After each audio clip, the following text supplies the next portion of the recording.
Hi, welcome to this video about aware parenting. My name is Laura. I'm a mother of two and an aware parenting instructor. I also hold a master's degree in conflict resolution and mediation. My children are 6 and 3 years old, and I found aware parenting about 5.5 years ago when my daughter was a baby. It helped us to sleep better and to have less challenges, lots of more cooperation, and it also helped us to have a lot more fun and joy and everything that I thought parenting should be. So I'm so excited to share with you a little bit about it. So the first thing I wanted to share is that aware parenting was founded by a developmental psychologist. It's an evidence-based approach. Aletha Solter is an expert in the field of trauma and attachment style parenting, and as well non-punitive discipline. So this approach doesn't use punishment and reward.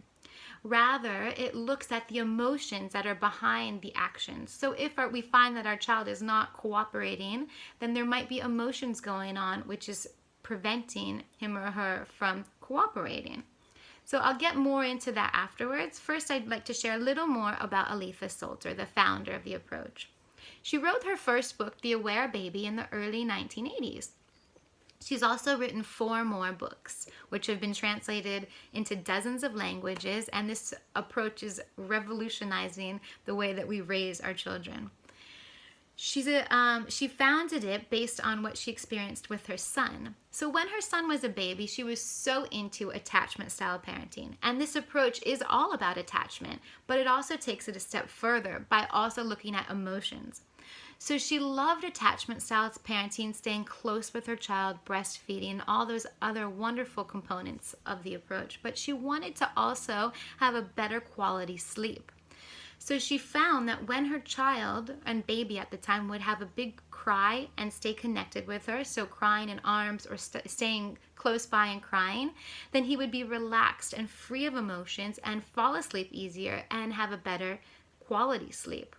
So she went on to discover that it is true. Emotions being released from our body actually emit stress-releasing hormones and help us to feel that we are heard and expressed, help our babies and children be heard and expressed. So tears with connection or tantrums with us close by help our children to feel better and more relaxed. And then we can see the benefits of being able to sleep better, be more cooperative, and to be able to sit for longer periods of time and to be more gentle.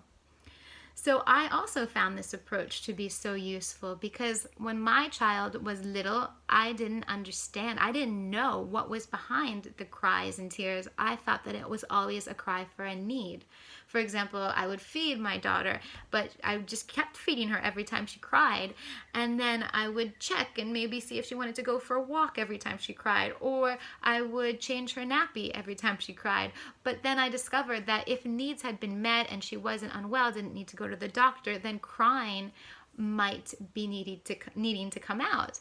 And once I was able to stop trying to fix things, and I was able to just understand that listening is very important, then she was able to sleep better and fall asleep on her own without me needing to feed her to sleep. And since that early stage, 5.5 years ago, my daughter has slept so great and been very cooperative. And my son as well, from a newborn, he was always listened to, and I held him and I never fed him to sleep. And we've had great night's sleep.